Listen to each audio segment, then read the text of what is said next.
There is a legend of a man who forged a nation.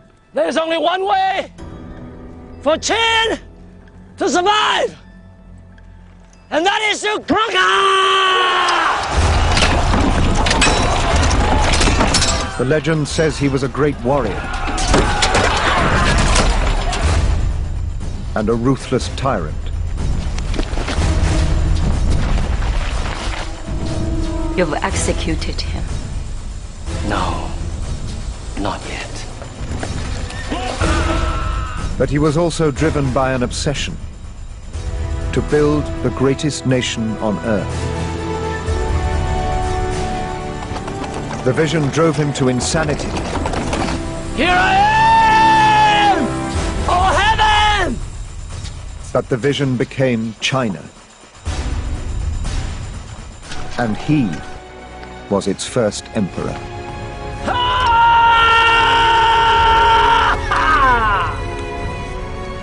I am the first emperor of the whole of China!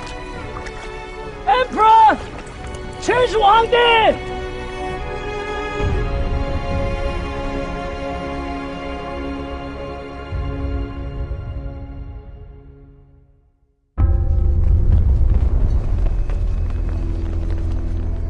When the first emperor was laid to rest, the legend says that he was the most powerful man on earth.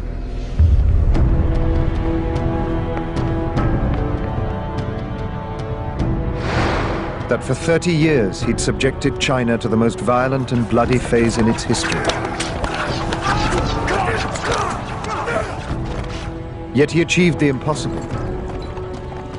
He unified a people. 10 times as many subjects as the pharaohs of Egypt, across an empire that would outlast Rome by 1,000 years. China was his, and he fortified it with the single largest structure on earth, the Great Wall. When the doors of his tomb were closed for the final time, the most fantastic part of that legend was born. The great ruler, it said, was sealed in a bronze model of his world, in the largest mausoleum on earth. Surrounded by rivers and seas of flowing mercury. And so the legend remained for over 2,000 years.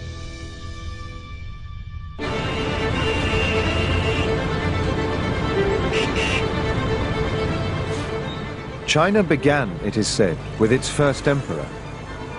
But who he was and how he founded this nation has long been shrouded in mystery.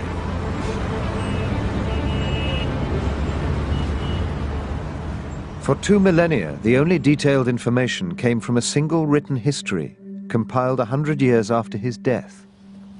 The Shi Ji, the records of the grand historian Sima Qian, the foundation of the legend.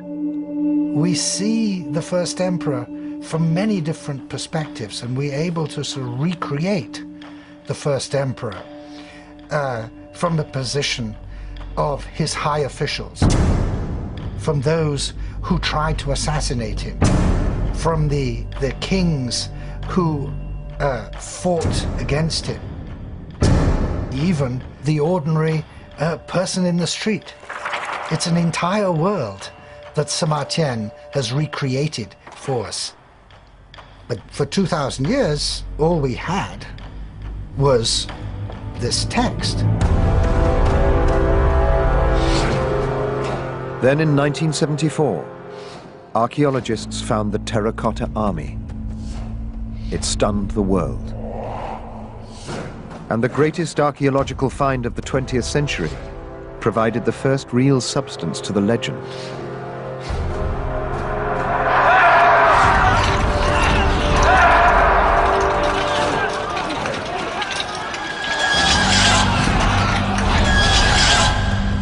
Its scale is unprecedented.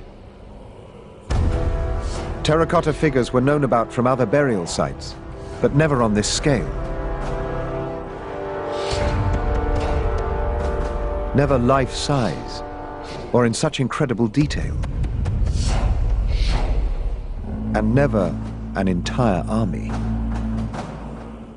With the discovery of the Pottery Army, we are finding the truth behind Sima Qian's story, which for 2,000 years was just a legend. It's kind of like finding the real Camelot, except that it is, of course, 1,000, 10,000 times more interesting and more detailed and more fascinating. But the army itself was just the beginning.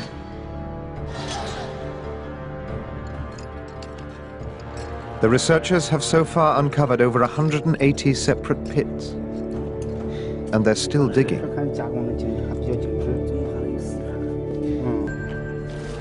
And the more they unearth, the greater the riches promised by the ultimate prize, the Emperor's tomb. For 2,000 years, all that could be seen was a vast mound of earth, as big as the largest Egyptian pyramid. Now Professor Jeffrey Riegel from the University of California is hoping that new experimental archaeology will unlock the secrets of the tomb and finally reveal the truth behind the legend of the Emperor. For the first time, archaeologists are probing the mound, and Riegel hopes to answer centuries-old questions. Is the Emperor's tomb actually there? Has it been plundered? And could it, as the legend says, really contain rivers and seas of flowing mercury?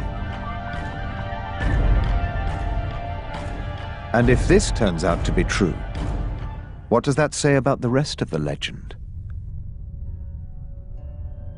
What we knew from the historical texts, from these early stories, from these legends, was the tale of a person who seemed from those sources to be larger than life, almost impossibly large as a real figure, as an historical figure. But if someone could be responsible for a burial complex of that size, of that enormity, then yes, all of this now suddenly rings true.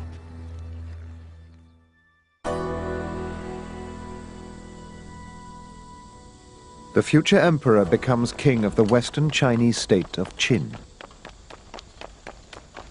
And the omens aren't good.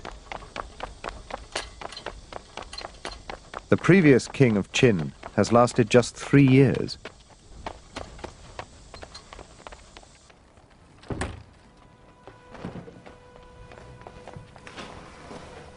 Majesty, the king is dead. Long live the king! King Ying-jian is barely 13 years old. And the sharks begin to circle, hungry for power. My dear boy, I'm so sorry. But his mother, the queen, has a long-time lover, the king's former advisor, Lu Bu-wei.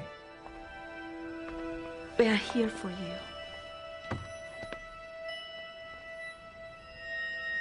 Majesty, it would be my honor to serve you as Prime Minister.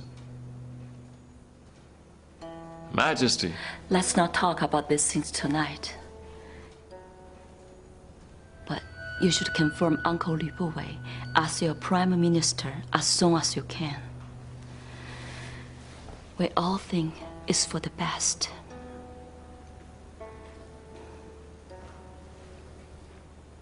Sleep now. Good night. I shall serve you and guide you as a father.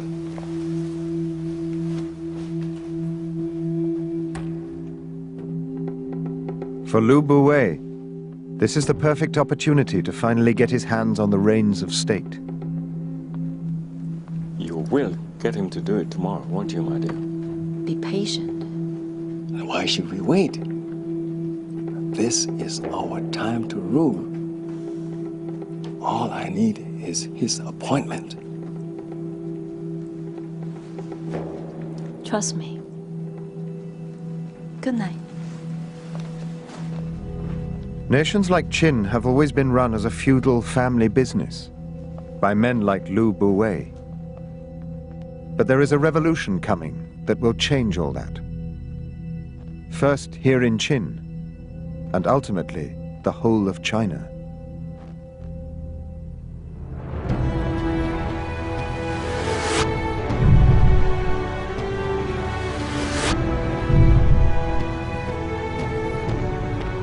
The revolution will be led by a young scholar named Li Se.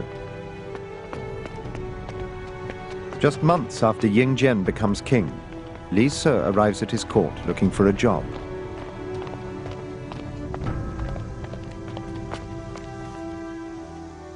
But the man who hires and fires here is the queen's lover, Lu Buwei, now prime minister.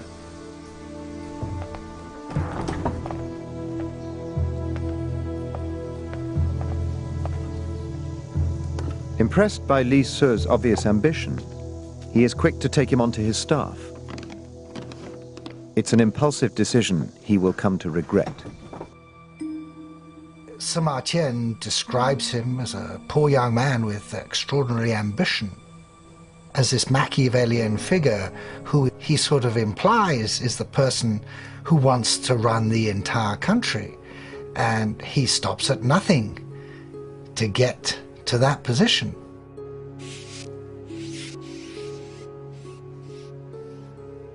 I never expected rats in a royal palace. But then, why not? Drawn by the chance of an easy meal, conditioned by fear, control the food and the fear, and you control the rat.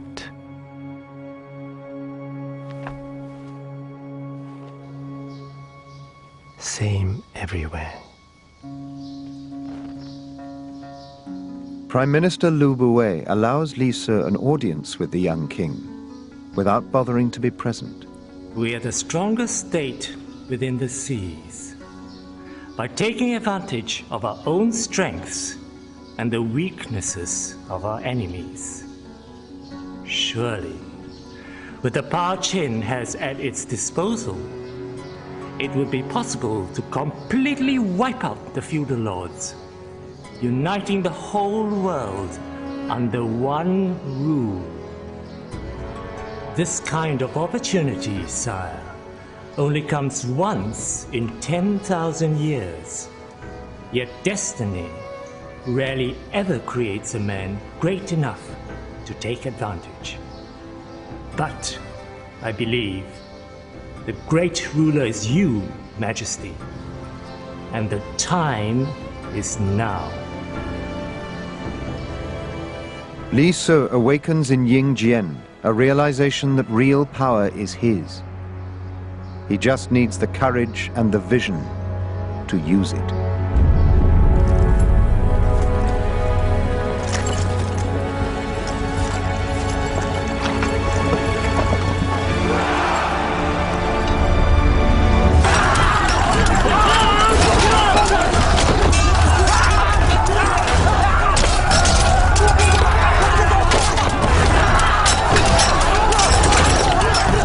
A decade after ascending the throne, King Ying Jian fights for his life and for a dream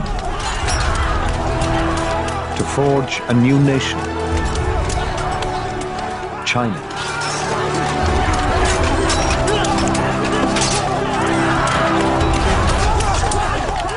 Many great kings before him have tried, and all have failed.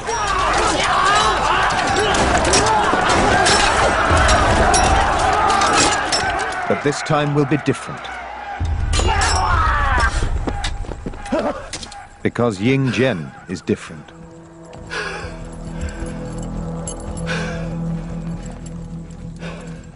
The youngest king to lead his nation into war. He is its greatest warrior. A visionary leader burning with ambition.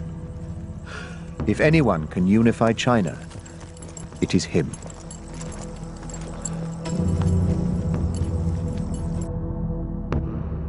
Ancient China is made up of 7 warring states. 6 of the 7 have been weakened by endless warfare, while 1 continues to grow at their expense. The state of Qin.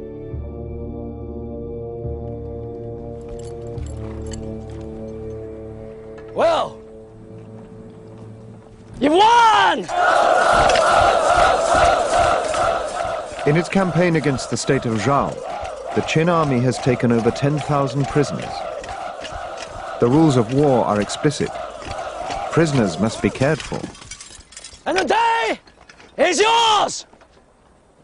And this is yours!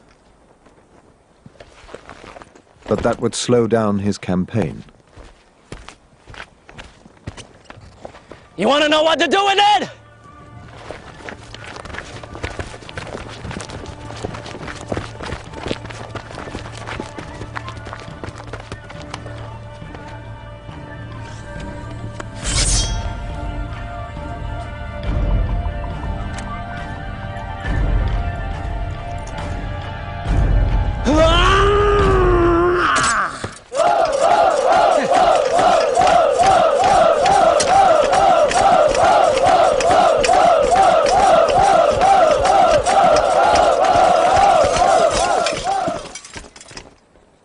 There's only one way to treat weakness, and that is to exploit it. There's only one way for Qin to survive, and that is to conquer!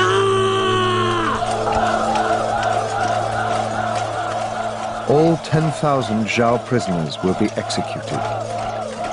And Ying Zhen defines his quest for empire. Bloody, utterly ruthless, and totally dependent on the army. For 2,000 years, no one had any idea what that army was really like. Yet now it can be seen, frozen in time.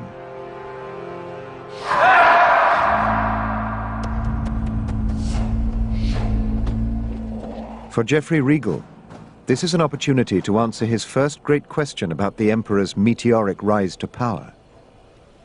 Militarily, how did he do it?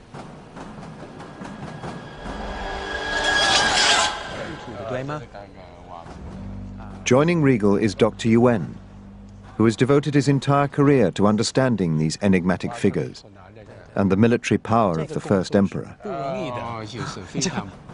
1978年你开始挖的，排列的，相间排列。这个呢，总共是38路纵队的。对呀。 To date, they have unearthed over 7,500 individual figures. And in all respects, except living flesh and blood, these were real soldiers. The people who made these figures and arranged them were following real military procedures. So this really represents what the Qin army looked like.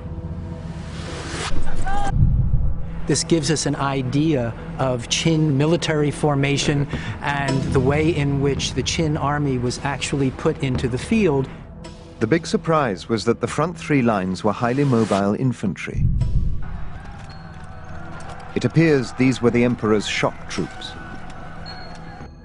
Behind them came the heavy infantry, who in turn were supported by columns of chariots. And sweeping up behind, a fast-moving cavalry. But it's not just the precision of the army's formation that has astonished the researchers. It's the weapons they carried. Only the metal parts have survived, but they are the finest quality bronze weapons found anywhere in the world. One of the most incredible finds is a sword, perfectly preserved after 2,000 years in the ground. This notch here in the sword shows us that this is a sword that was actually used. This was a sword that was wielded by an actual soldier. Professor Yuan has explained to me that this remarkable weapon is longer than any sword that existed before the Qin dynasty started to make these, significantly longer. Qin armorers managed to perfect the art of bronze making, to give their soldiers on the battlefield 30% extra reach and cutting power in close-quarter combat.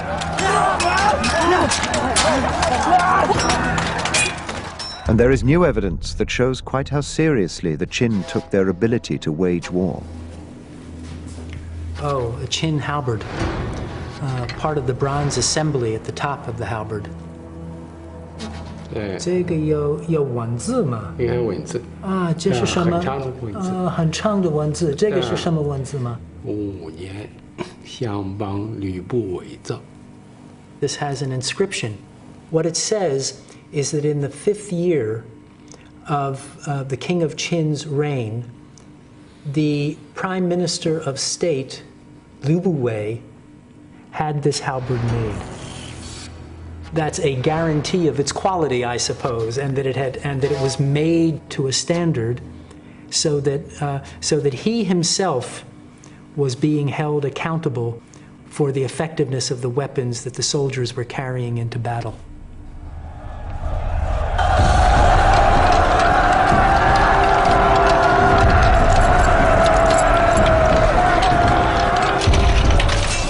The well-trained, highly motivated Qin army, equipped with precision weapons and led from the front by a ruthlessly ambitious king, creates the perfect conquest machine.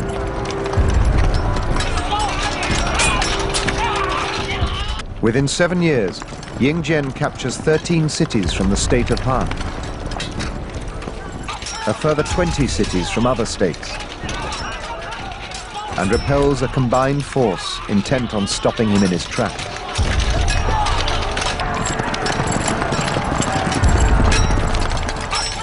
But while foreign enemies are easily brushed aside, inside his own court, unseen enemies conspire to destroy him.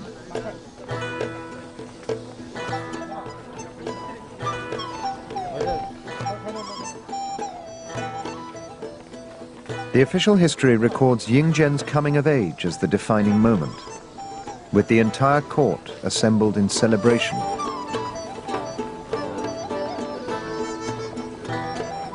But not everyone's watching the show. The Queen has a new favorite, Marquis Lao Ai.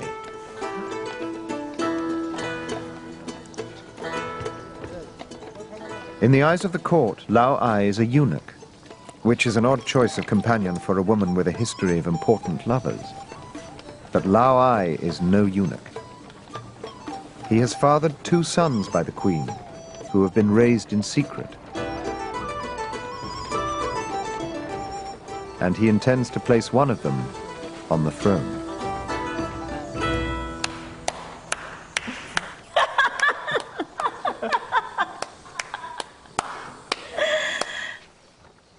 For now, Lao Ai bides his time, waiting for an opportunity to get rid of Yingzhen. He can afford to be patient. His boys are still young.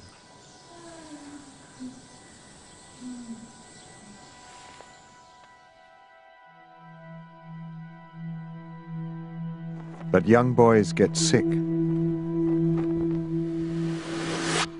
The Queen receives the message in secret and hurries back to her own palace. Without thinking, Lao Ai follows her.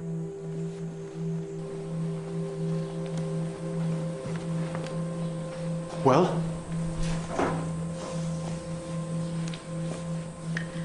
They're fine.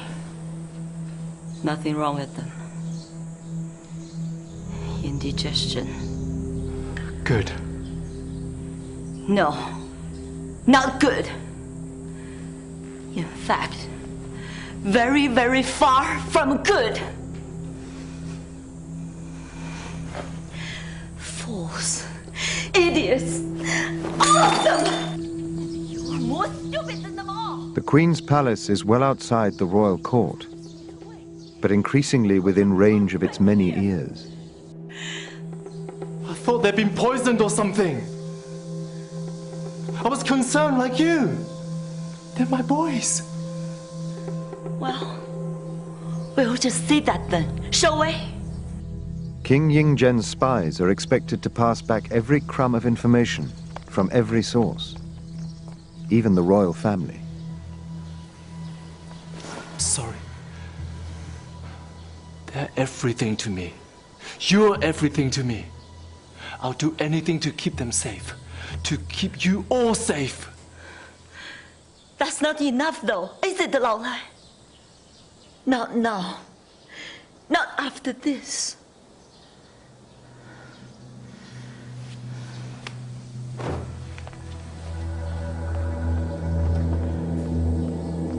He'll put two and two together very quickly.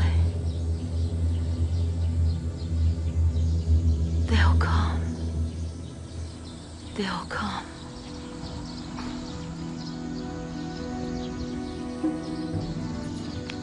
The Queen has kept her boys secret for years. In the care of eunuchs she believes are loyal to her.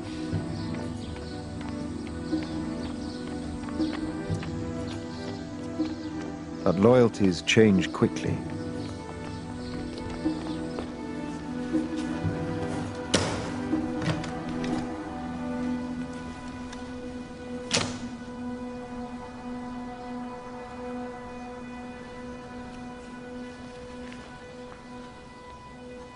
Hello. Hi. 过来，过来，过来，过来，过来，来这边跟我坐。来。哎呦 ，You are so heavy. Come in. Marquis Lao Ai makes his move. Realizing it's only a matter of time before he's discovered, he has stolen royal seals, giving him the authority to mobilize troops.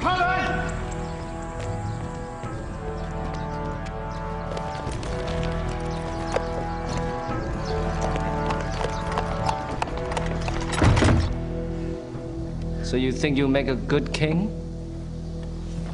Yes.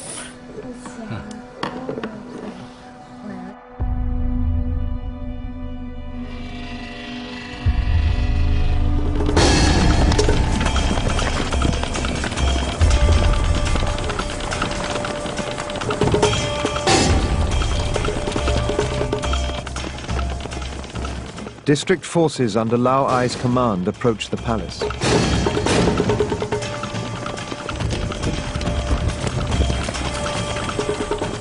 He knows his only chance is to catch the king unprepared, with the palace lightly guarded, and seize the throne.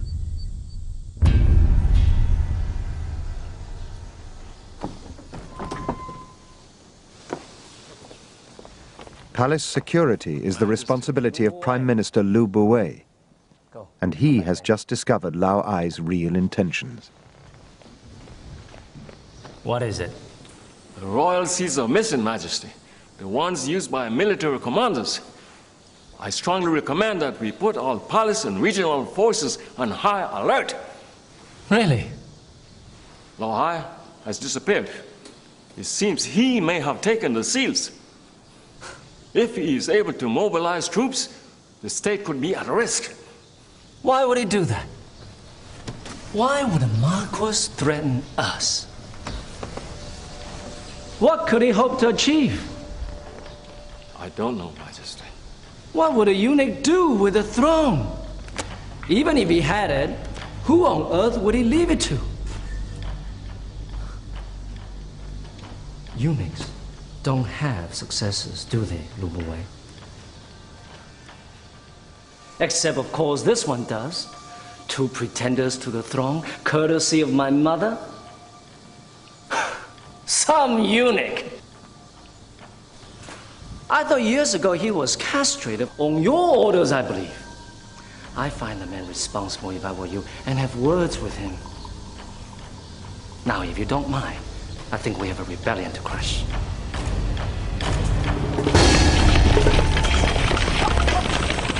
Lao Ai's forces meet no resistance as they approach the palace. until it's too late to withdraw, and they advance straight into a trap.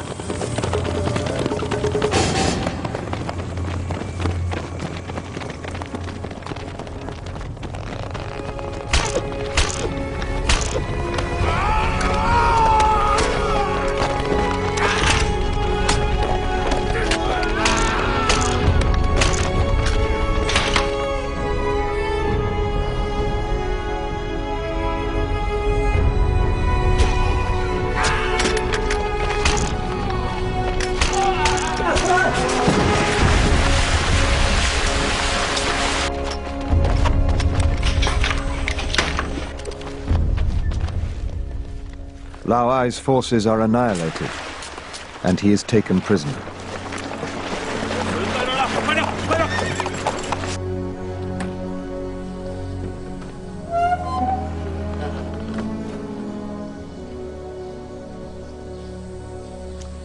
He said he did it for you. You've executed him. No, not yet. But I think you should come and say goodbye to Amherst Mr. Lau before we take care of him. I'm not going to let my boys say that. Of course not, Mama. Just you. The boys, they can stay. Come, Mama.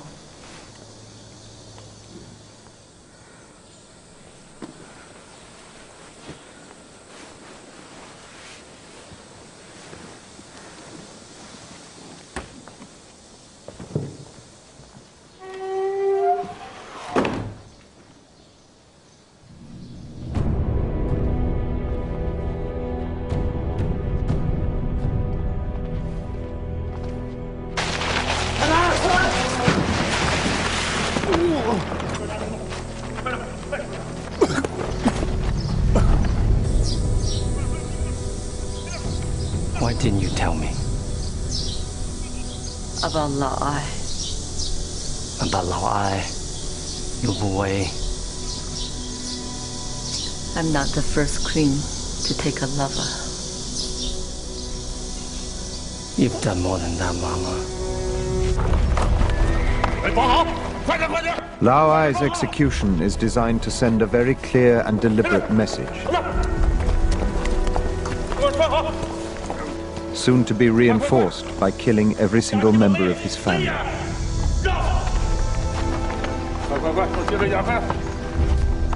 Starting with the most dangerous.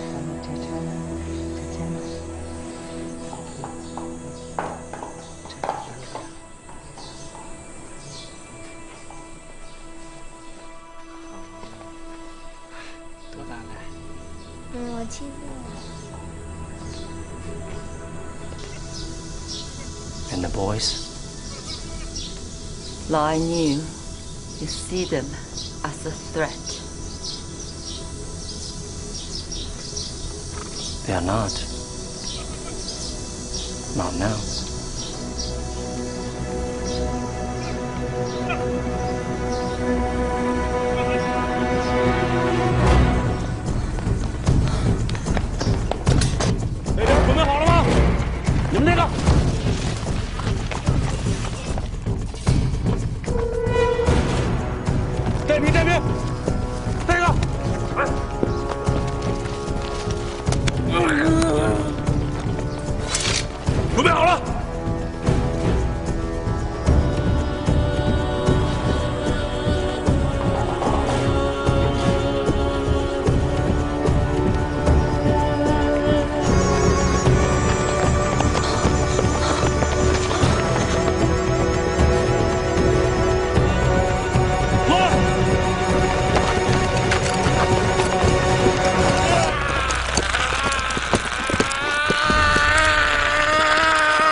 The first challenge to Ying Jian's reign is over, and the lesson has been learned.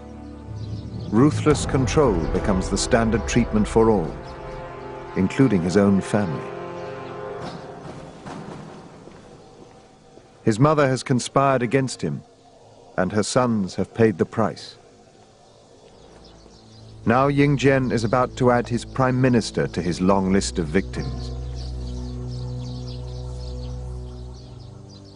Lu Buwei is under sentence of death for failing to protect his king. A failure made more painful by the knowledge that the king is in fact his own son. Looking for forgiveness, Lu Buwei? Yes, for your mother. I don't see why. Because she is your mother. Hasn't she lost enough today? Perhaps she has. But perhaps she should have thought a bit more carefully about who she slept with. Then you would not be here. How dare you speak to me like that? As any father would dare speak to his son. To tell him the truth. I was never a willing part of this, neither was she. We were both foolish. But I can forgive her. Can you forgive us? I can. And will do what is right for the King of Qin. If I choose to show mercy, then it is only the judgment of a ruler. Nothing more.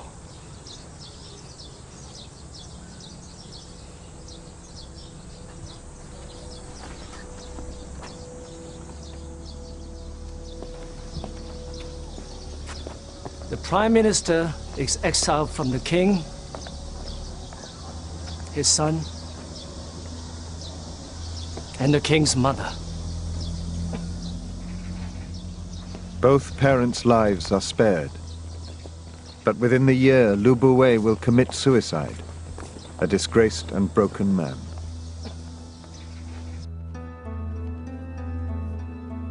Waiting in the wings, his own protege, Li Su. He will be the new power behind the throne, perfecting a totalitarian ideology, ready to impose on a unified China. By 227 BC, the Qin state has swallowed 3 of the independent states of China, like a silkworm devouring a leaf. Panic spreads ahead of the advancing war machine. The state of Yen is next in the firing line, and they know they will be powerless to resist. A diplomatic mission is sent to the Qin court.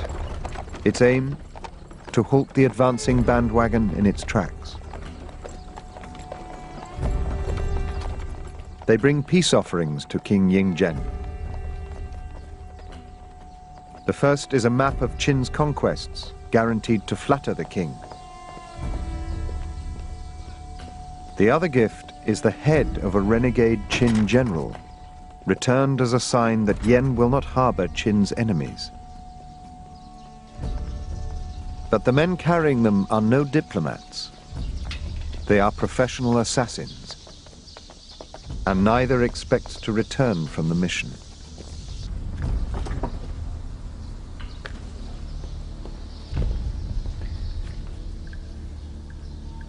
The plan is for one assassin to distract Ying Jian by showing him the head, while the second gets close enough to strike at his heart with a dagger.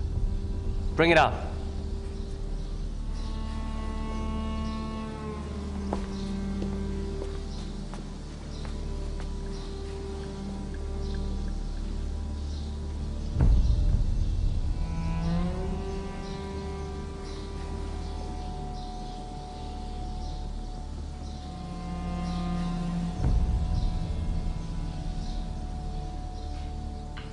It happens all the time.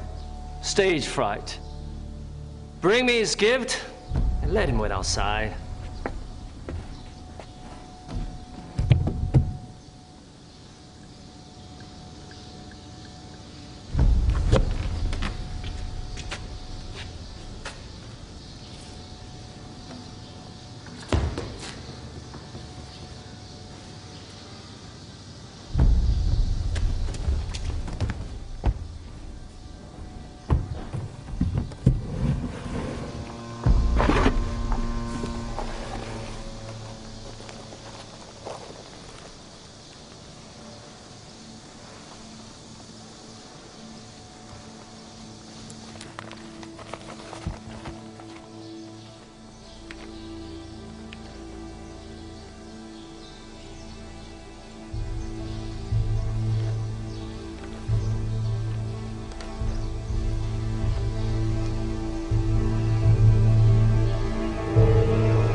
Since Lao Ai's attempted coup, Ying Jian's greatest fear is betrayal and assassination.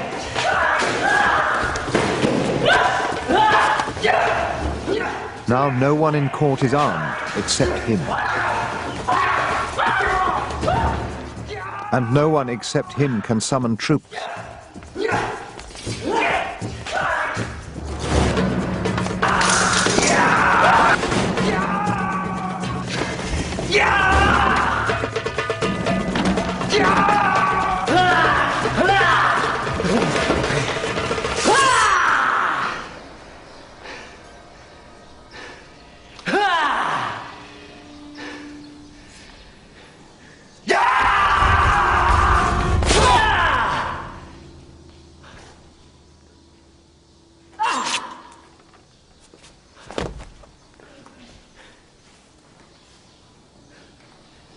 Ying Jian's new security system has failed.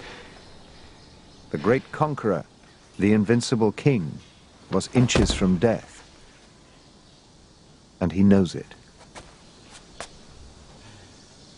Where are you? Where? A bunch of headless chickens? Farmers?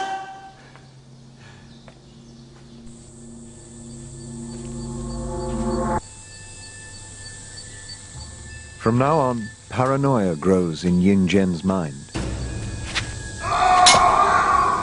For the rest of his reign, images of death haunt his dreams.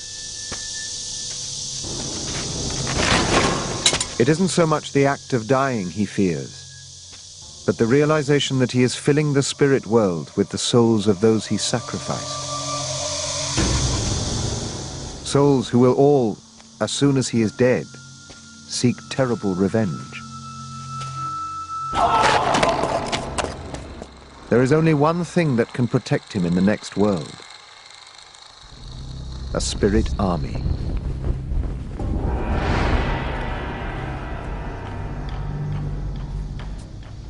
Since the moment he became king, Ying Jian has planned for his own death. A tomb is being constructed, which by tradition will contain replicas of his most precious possessions, including his army.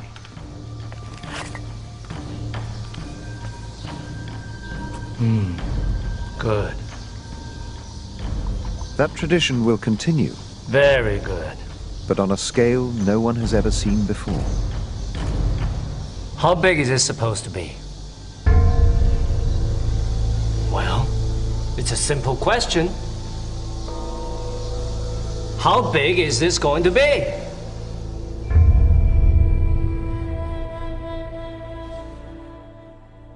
One of the most incredible aspects of the terracotta army is size.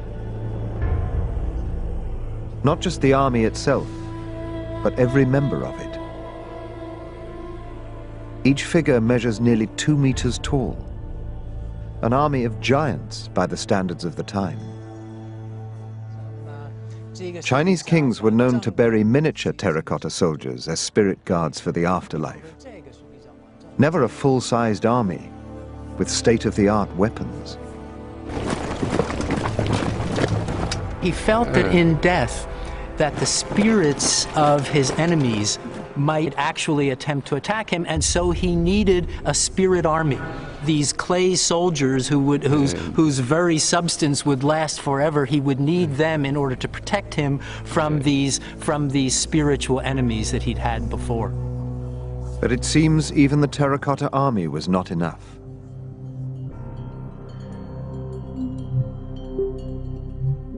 Closer to the emperor's tomb mound, a new pit has been discovered. A research team under Dr. Duan Qingbo were expecting to find an imperial palace guard. But all they have unearthed are empty suits of armor made of stone. And no sign of any terracotta warriors to wear them.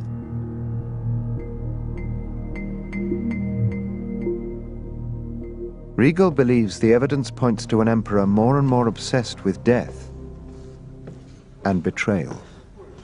Hey, Duan Qingbo. Oh, 你好，你好，你好，近来怎么样啊？挺好的，挺好的，你好。 When we look at Chinese historical texts, it's unprecedented that we would find or know about stone armor. And in fact, the belief of Mr. Duan and his team and their colleagues is that the burial of this stone armor may have had something to do with the rituals surrounding worship of the spirits of dead soldiers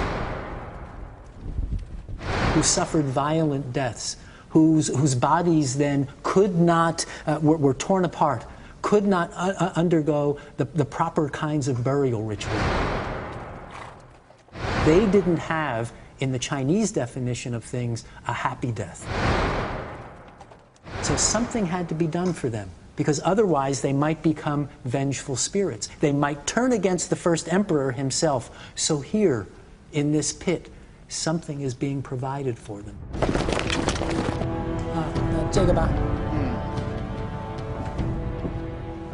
Duan's team has so far found over 200 sets of stone armor in this one small pit.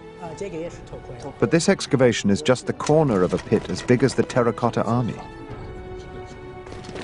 Tens of thousands of stone armor suits were made ready for the spirits of dismembered Qin soldiers.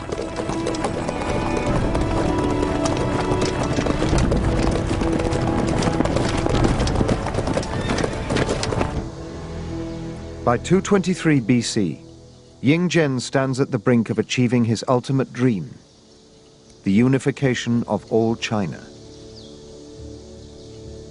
He's taken all but 2 of the 7 warring states, with the largest state of Chu, the last great prize to be claimed. But the conquest machine has stalled.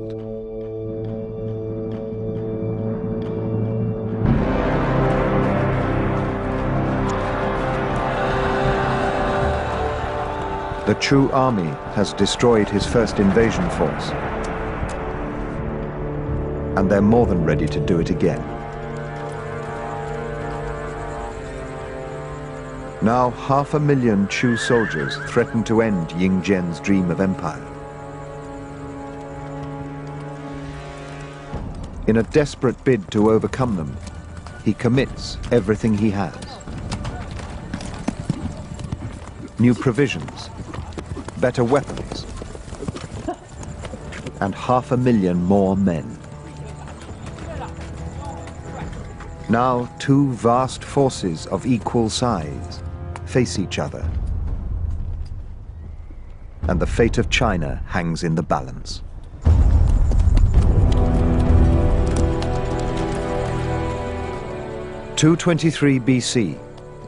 The Qin army has dug in for a long siege of the state of Chu.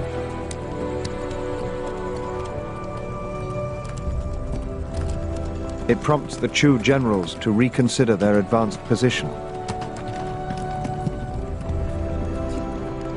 And they decide to withdraw to more defendable lines.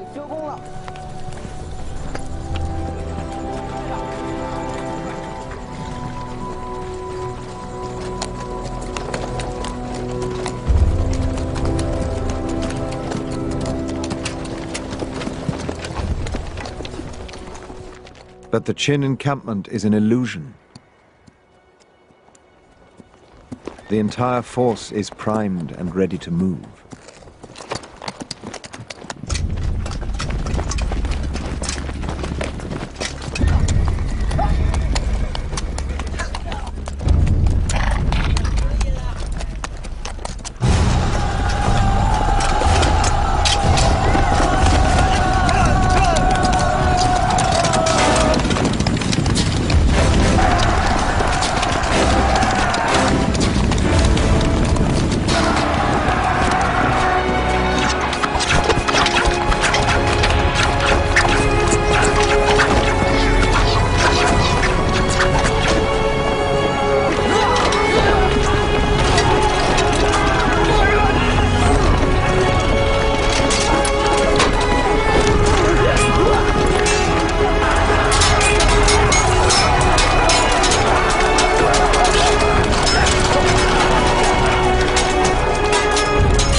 The last great obstacle to Ying Jian's imperial dream is finally crushed.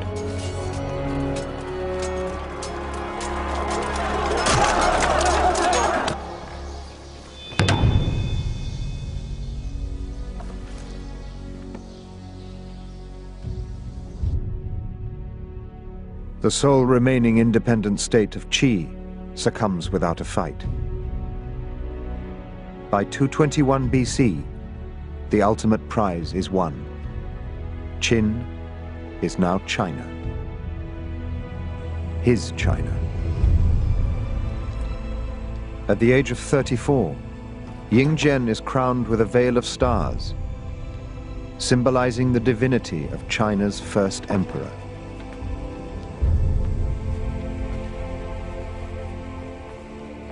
Now his ministers are ready to suggest a title suitable for the greatest ruler in China's history.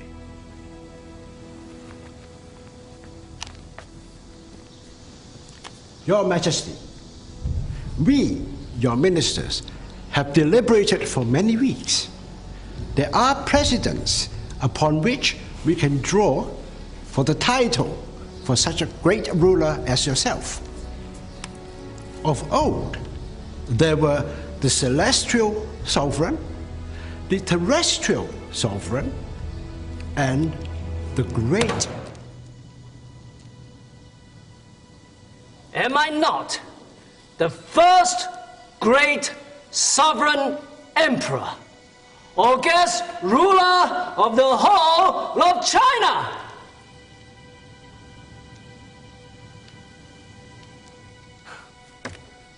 Or am I missing something? Majesty, your vision humbles and inspires us. It shall be so. And my son will be the second divine emperor, and his son the third, and so on to 10,000 generations. Your Majesty. He called himself Qin Shi Huang.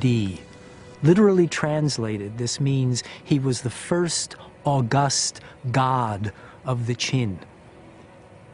He regarded himself not only as a deified figure, but as an initiator, a creator, someone who was beginning a long lineage.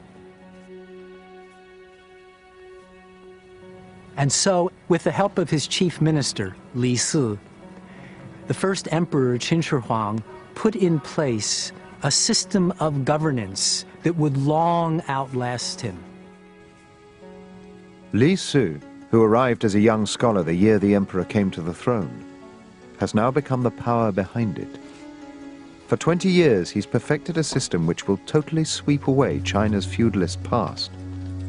But not everyone is ready for the revolution. Most illustrious divine august emperor, the feudal lords are destroyed.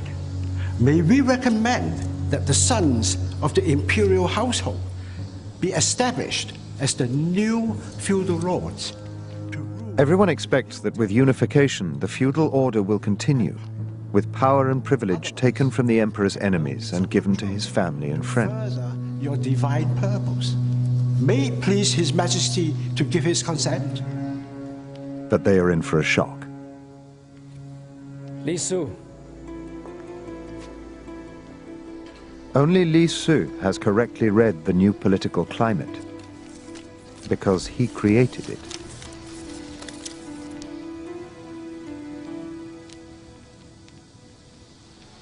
This is insane. We have spent centuries enduring endless warfare at the hands of the feudal lords. And now that we finally put them down, we want to create more of the same? But these will be members of the imperial household. Exactly. The only force in 1,000 years that has been able to create peace is the divine power of the emperor.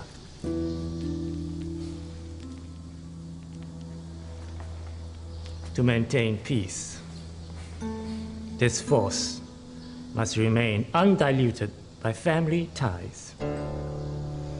There must be no loyalty but to the emperor, and his divine power must be executed in the most efficient way possible through officers who have no other interests except to fulfill his divine order.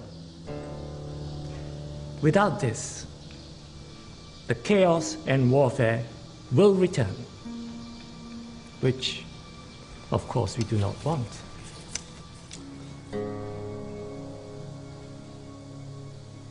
Excellent. He's right. The Minister for Justice is right. I shall personally appoint 6 governors for the 6 commanderies of the empire, 36 in all, which of course is 6 times the number of the states I have conquered. Did I mention 6 is my favorite number?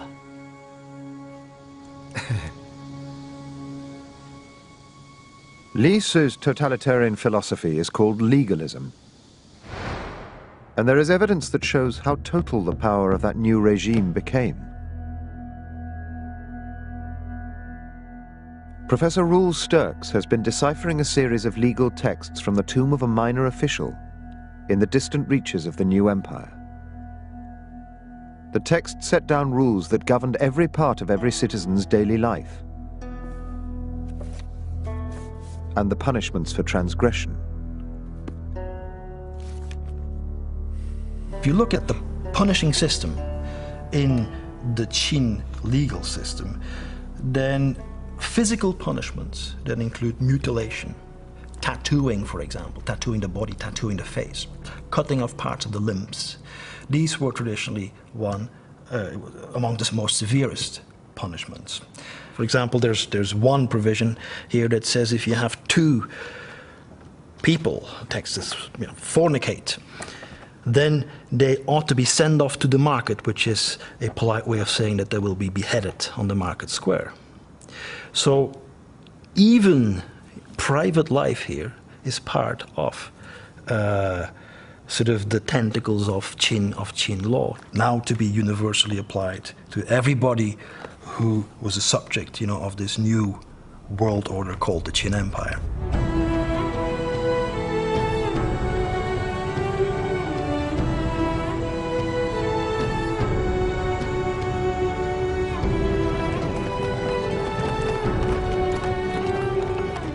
In 220 BC, Emperor Qin Shi Huang sets off to survey his new empire. For the first time ever, a secure and peaceful land. And he intends to keep it that way. Millions of deconscripted soldiers are now freed from fighting, ready to be reused. The empire is won, but it must be secured with a great war.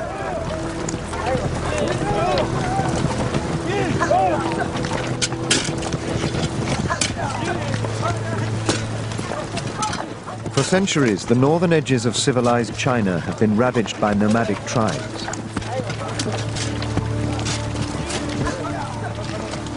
And though the frontier towns have had defensive walls, there were always plenty of gaps. Now that will change.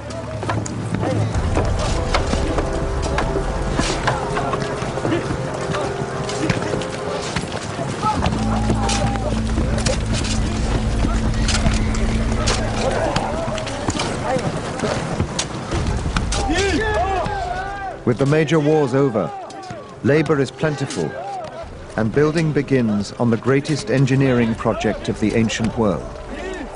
A single impregnable barrier to seal the empire. The Great Wall of China.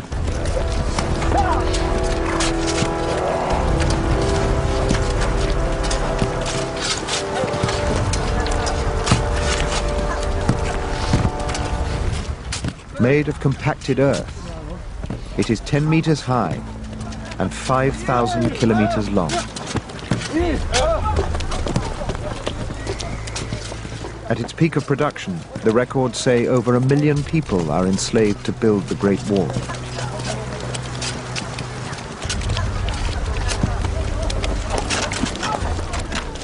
Perhaps a quarter will die in the process.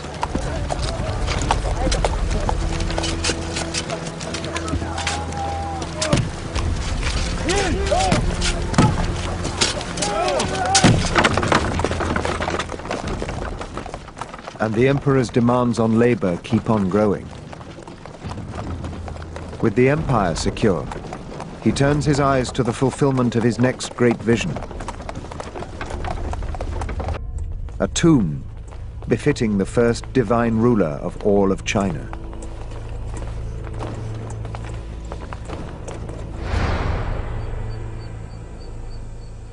Today, all that can be seen is a vast earthen mound, as big as the great Egyptian pyramid at Giza. The first clue to its possible contents was the terracotta army. But that was over 1 kilometer from the tomb mound.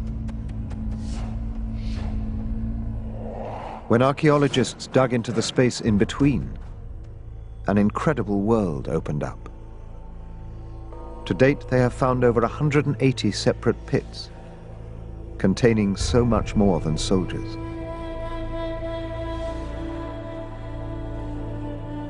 Hundreds of terracotta dancers, musicians, and acrobats were built to the same exacting standards as the emperor's precious army.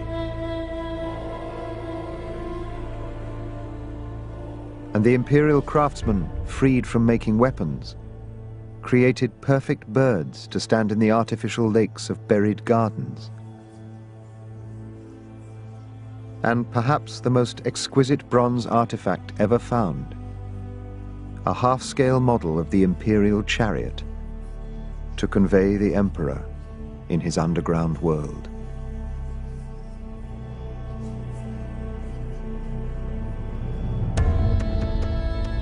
The burial mound, it turns out, is in fact at the center of an enormous necropolis, an above-ground and underground city for the first emperor.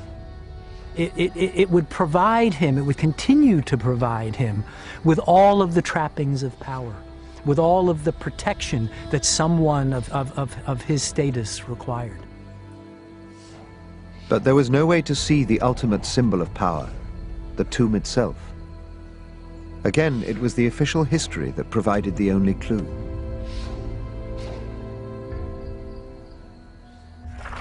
But this time, the account seemed too incredible to take at face value.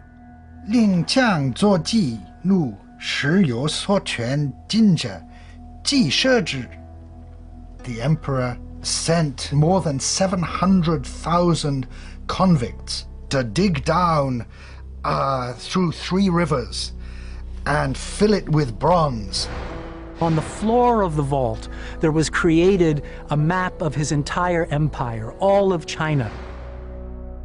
He had artisans stick jewels into the ceiling to represent the sky, the cosmos above. The streams, the ocean, the text said, were filled with quicksilver, with liquid mercury.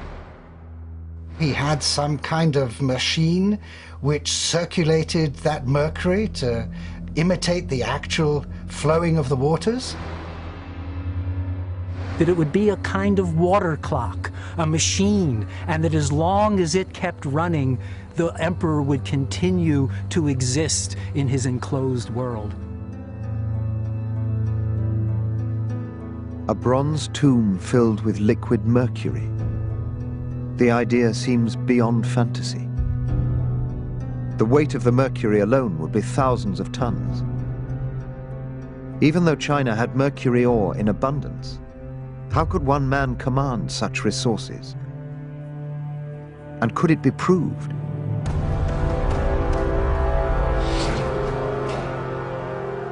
The tomb had been sealed for over 2,000 years.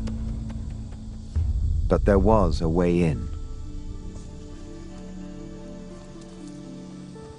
Using a new combination of techniques, including ground-penetrating radar, electrical resistance measurements, and core samples, the research team under Duan Qingbo had been able to build up a three-dimensional model of the entire underground complex.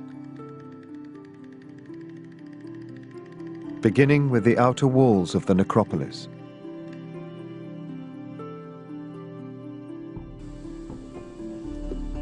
And revealing for the first time the mausoleum structure hidden beneath the mound.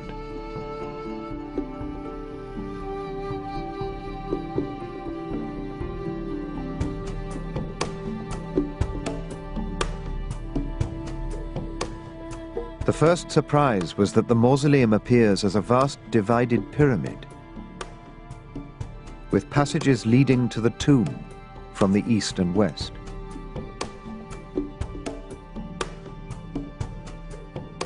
And when they took the all-important readings from beneath the pyramid, they discovered the tomb itself.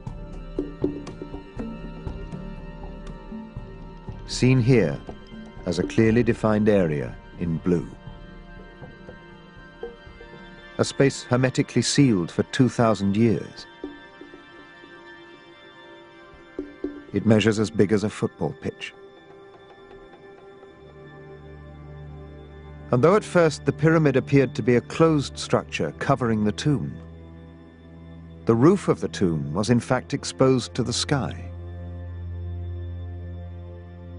Or at least it had been originally, before it was buried beneath thousands of tons of earth.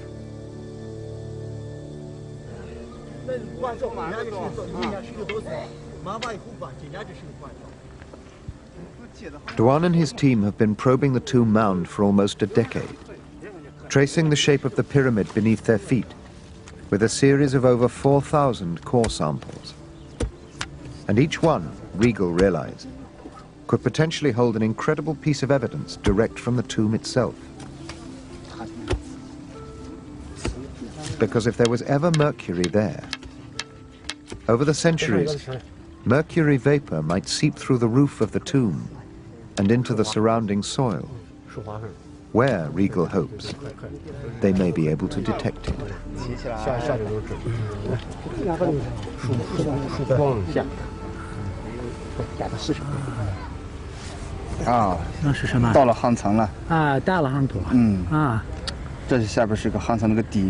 Samples of this sort enable us to see the supporting structure, the rammed earth structure that's supporting the entire mound. But of course, what really interests us is what is the burial like. So, if the legend about the emperor having placed in the base of his tomb a map of all of China, of all of his empire with rivers of flowing mercury, if that legend is true, then we can expect that a test of this soil will tell us whether or not it's true, will either provide us with corroboration or won't. The Chinese archaeologists have no immediate plans to excavate the tomb. They have no way yet to preserve its contents, and no desire to disturb the emperor's spirit. So for the foreseeable future, The mercury test may be their only way to understand what's inside. Each of the 4,000 soil samples from the tomb mound has to be individually analyzed for mercury content. That process has been ongoing and is almost complete.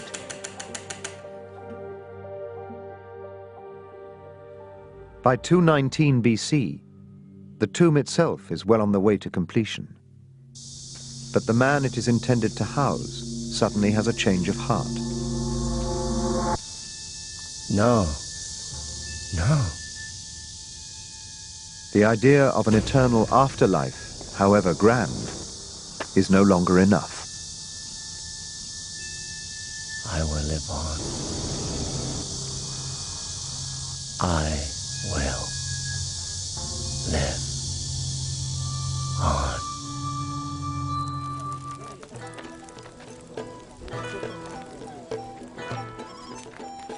The emperor is once again on the road. He no longer trusts the security of his own court and has started taking practical steps to extend his life. His doctors prescribe repeat doses of something long believed to increase longevity: sex with multiple partners.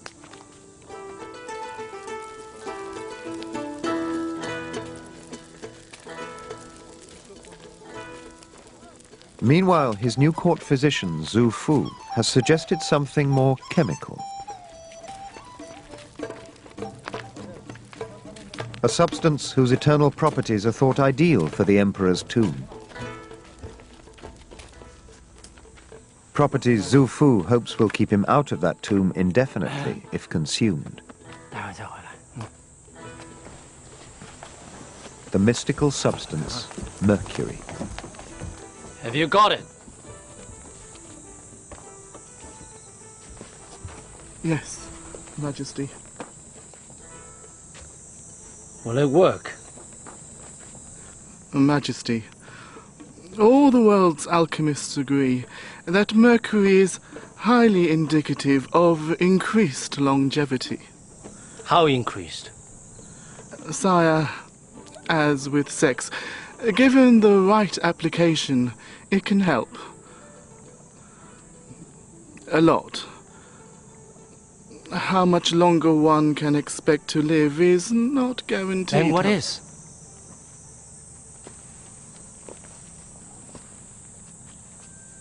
Where does it come from, Zhu Fu? Immortality. Where can it be found? Why do I, the first divine sovereign emperor of the whole of China, not have it? And if I do not have it, who does? Sire, there is a legend of a place where the immortals live. A series of islands called Panglai, where we believe the immortals reside forever. There are two types of elixir, one to restrain the flight of the Hangzhou upon death. Find them. Majesty? You will go there, find them, and bring them back to me. And then you will personally administer them to me. Majesty. But the whereabouts of the islands are unknown, and I have no means to get there, even if I knew where to go. Give him whatever he needs. Yes, Majesty. This is an imperial mission, and my missions do not fail. No, Majesty. Do you believe me? Yes, Majesty. Go. Zhu Fu is given a small army of his own with which to conquer death. Thousands of young men and women are conscripted to help him search for the islands of Penglai.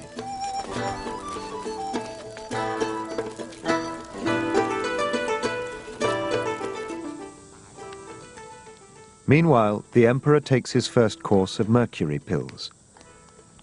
If Xu Fu is right, it might help hold back the years until the elixirs can be found.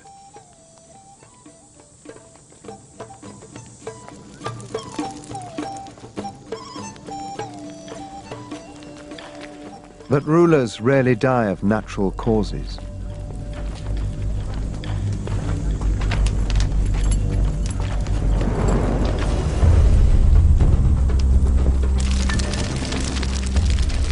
Accident or attempted assassination, history doesn't record. But the real cause of the fire in the caravan makes little difference. For the emperor, there are always enemies. Unseen enemies. Enemies within.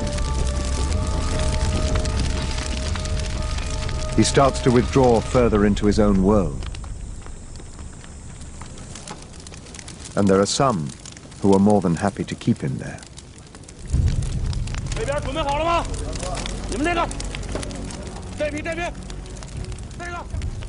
Li Su, now promoted to Prime Minister, has been left free to expand his totalitarian state beyond the mundane rules of life.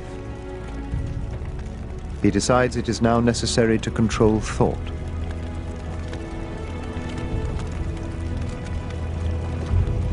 And the most obvious step to cutting off free thought is to cut off its supply of ideas. Entire libraries of bamboo scrolls are burned. What is the purpose of writing? To hold information. Some information is useful for the greater purpose. Agriculture, medicine, and we will keep that safe in our hands. And our history, real history, is what we are making.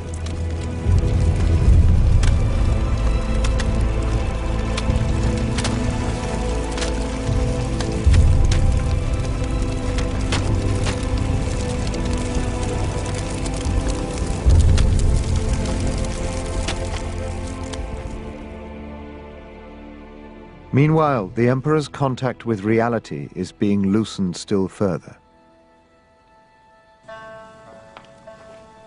Aided by his mercury consumption. The dose has got higher over the last 5 years, as his desire for immortality has become more obsessive, and the elixirs have failed to materialize.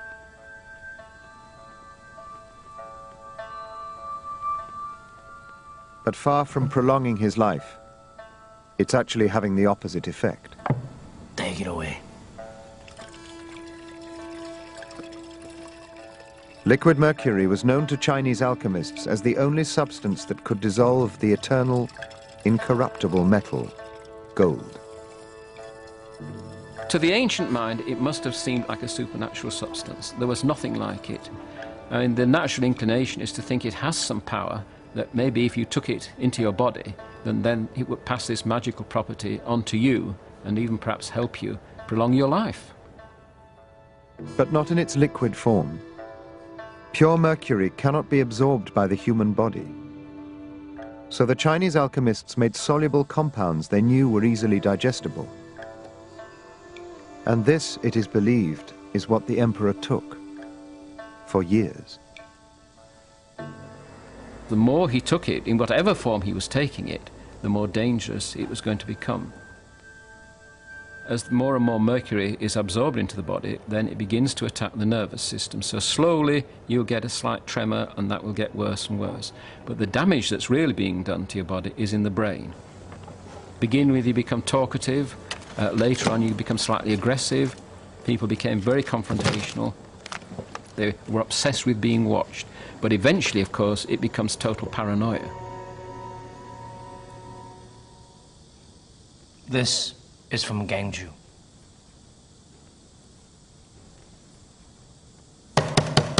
Directly from Gangju.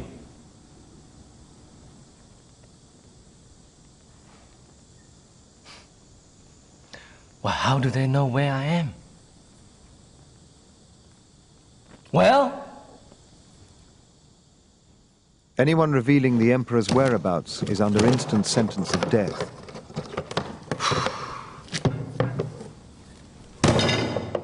Along with their entire family. Find out who's responsible and have them killed.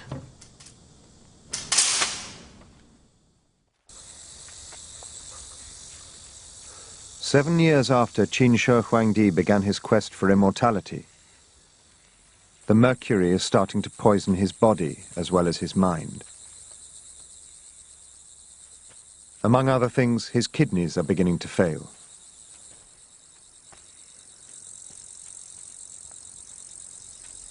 He knows his time is running out,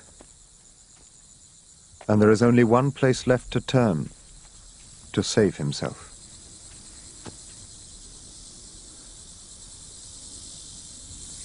Here I am! Oh heaven! Your divine Son speaks!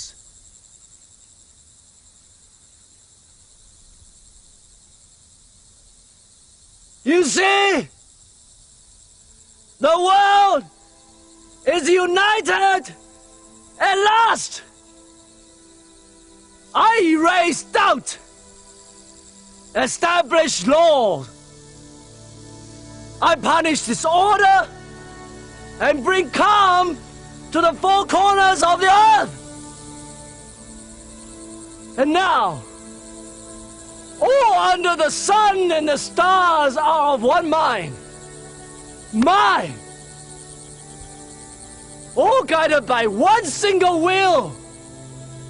Mine!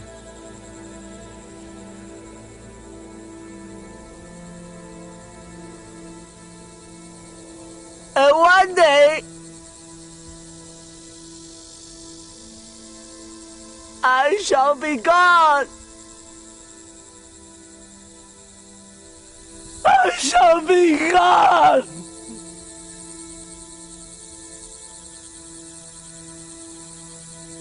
I shall be gone.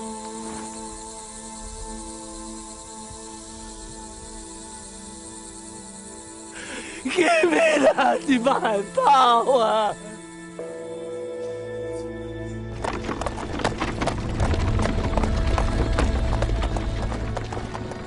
(212 BC), and Qin Shi Huang embarks on yet another imperial tour. But this one is different. Where once there was a prosperous and powerful nation, today the nation rots. The land is starved of labor for the emperor's great projects. Famine looms, and there's nothing anyone can do.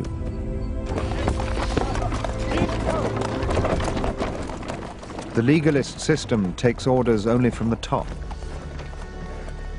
And while the emperor was rational, Li Su was ready to implement his vision with ruthless efficiency. Now the vision is turning to madness. Li Su has no option but to treat it just the same.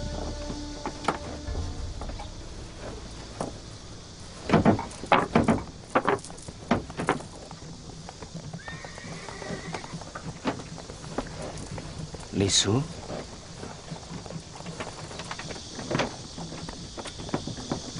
I have a fallen star. The emperor's latest diversion is a meteorite which fell to Earth in a distant province.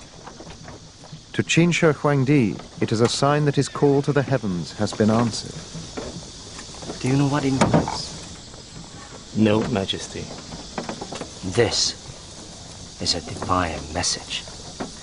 There will be no after Qin Shi Huang. Majesty? You don't suppose that I'm just gonna die? Of course not. We're searching for the elixirs of Peng Lai. Su Fu failed, didn't you know that? Never came back. I sent the spies to find them, and do you know what they said to me? They couldn't find the island because their way was blocked by a race of giant fish. Majesty, we will move heaven and earth. It's all right. Li Su, I had a dream about a sea god in human form.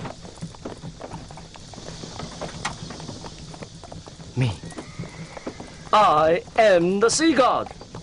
I've ordered the armorers to build me a giant crossbow so I can hunt the fish. How big do you suppose they are?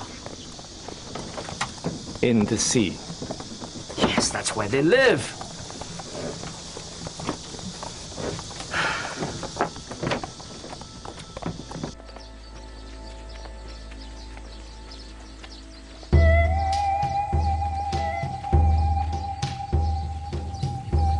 Forward, soldiers.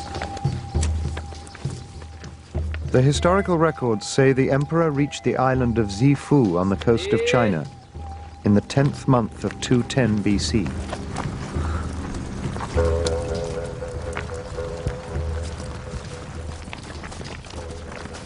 Where he hunted giant fish with a crossbow. That's right. The great realist is now immune to reality. All right, let me down here. The divine ruler, Okay. warrior king of the Qin, has gone. In his place, a madman whose every whim, however bizarre, must be accommodated. Ha! I'm here! Coming for you! Ah!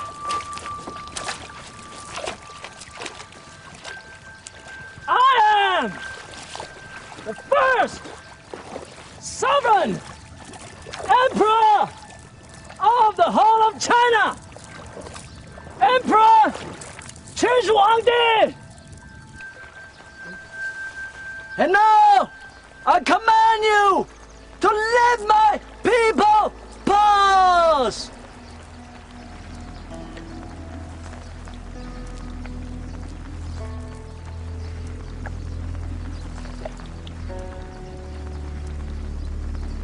Over there! Li Su! Over there! East! East! Steady!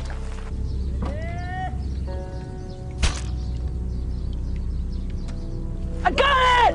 Li Su, you see that? I got one!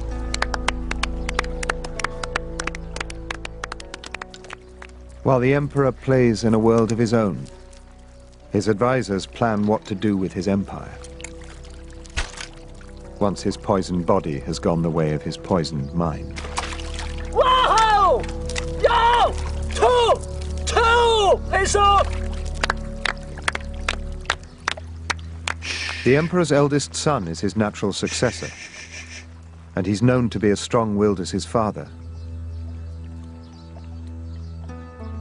With Li Su is a senior eunuch named Chao Ke, and one of the emperor's younger sons, Hu Hai.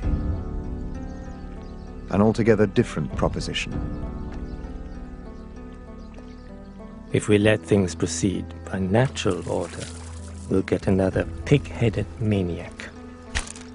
And the system will collapse. And what is so wonderfully natural about that? But there'll be a moment when things can be allowed to change.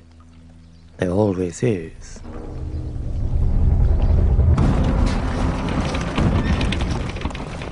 Returning from the coast, Qin Shi Huang becomes ill and hurries back to his capital. He writes to his eldest son, Fu Su, telling him he is to succeed as second emperor.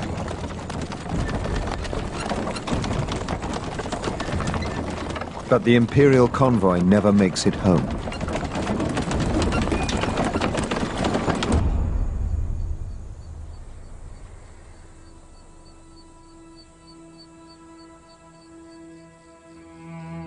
The search for immortality is over.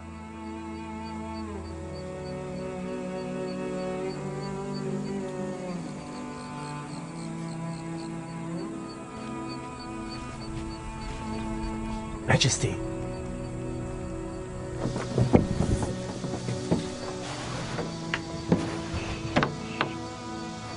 Majesty.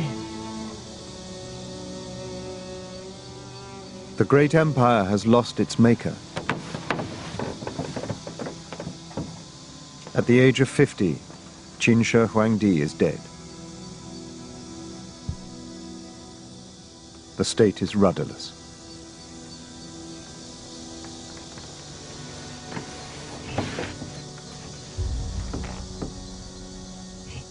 And this is exactly the moment Li Su has been waiting for. He decides to keep the death secret, to give himself time to put his plan into action.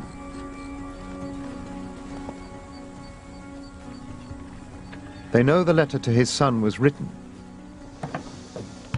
but they don't know if it was ever sent.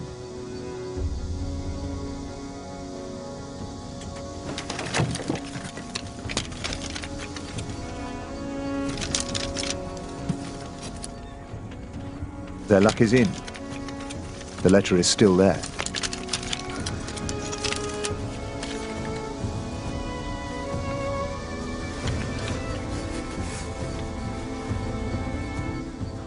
Cao Ke and Li Su are about to change the imperial succession.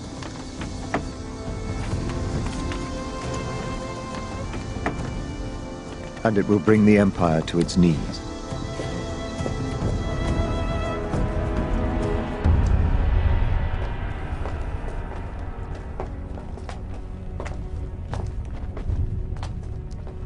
The most powerful man on earth has been laid to rest. The last few precious objects are ready to place beside him in the depths of his vast tomb.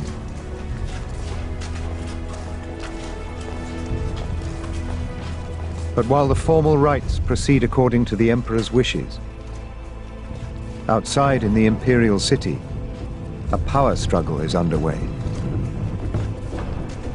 From a recently opened pit close to the emperor's tomb comes evidence to suggest that the imperial family was tearing itself apart.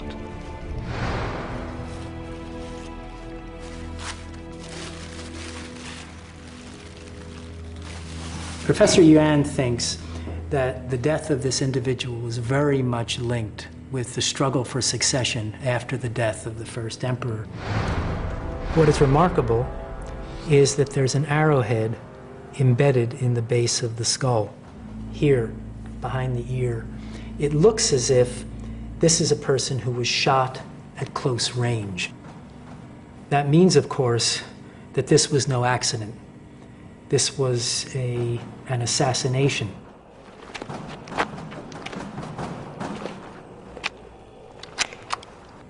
By tradition, the successor should have been the first emperor's oldest son, but several members at the court conspired to have a more junior member of the family succeed to the throne.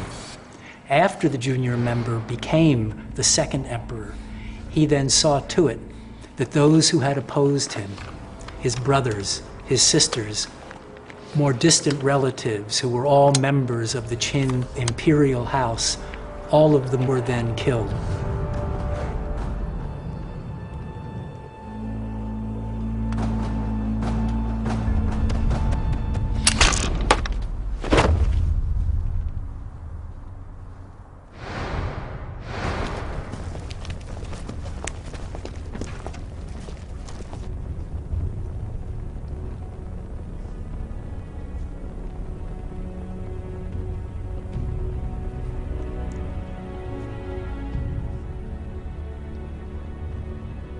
The emperor is ready for his final journey, and he will not go alone.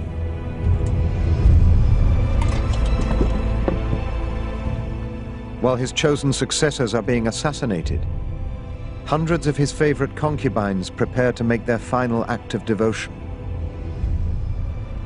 They will stay with their master to start a new imperial family in the next world. But while the terracotta soldiers stand guard over their emperor, outside, real soldiers are fighting real battles. Rebellion stirs.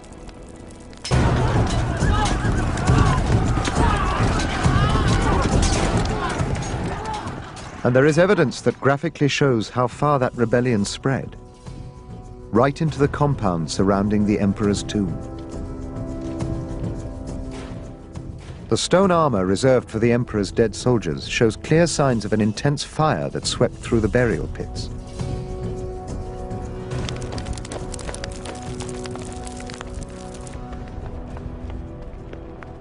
The terracotta army itself was in pieces when it was found, smashed by rioters.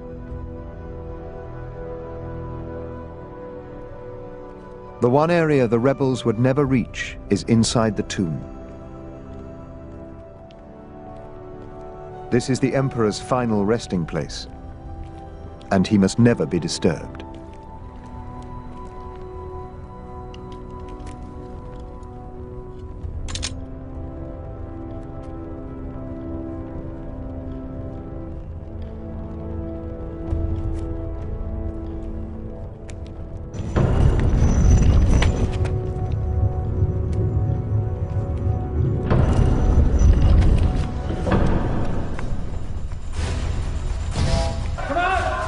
It has long been decided that not only will the emperor take his concubines and his terracotta army, but the designers, the architects, the engineers, and the builders of the tomb, all those who know the way in and out, will be forced to stay.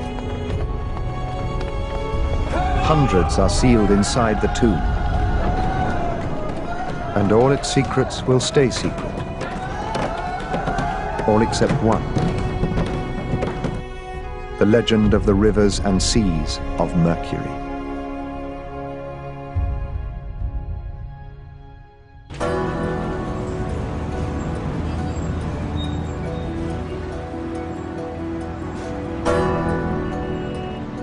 "4,000 soil samples taken from the tomb mound of the first emperor have been tested at Beijing University for traces of mercury.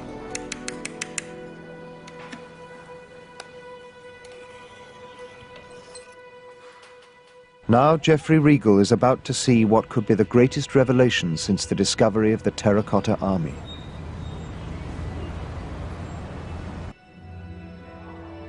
He's come to meet Dr. Liu, who's been processing the samples. And the results are ready. The first piece of news is that there is mercury there, in huge concentrations. And it's not just found anywhere. Each red dot is a core sample. Each blue one, where mercury is found. The dark blue show the highest concentrations.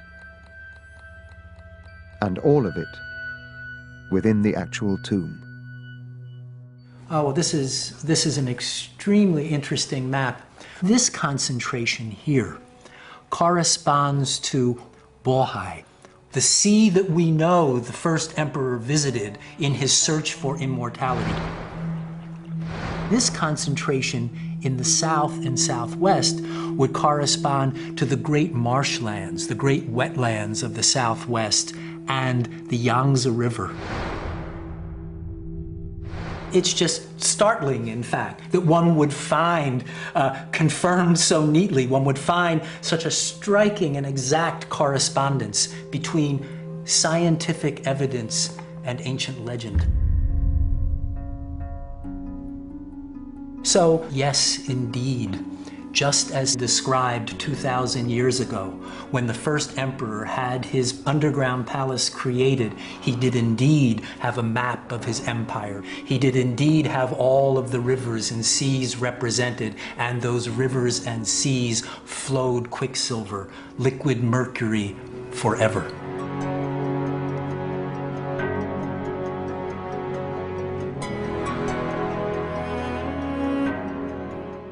Qin Shi Huang left a legacy the like of which has never been seen before or since. A nation unified for the first time, with a single written language that is still being used. A system of administration that survives to this day. And a great wall that still stands at the edge of his realm.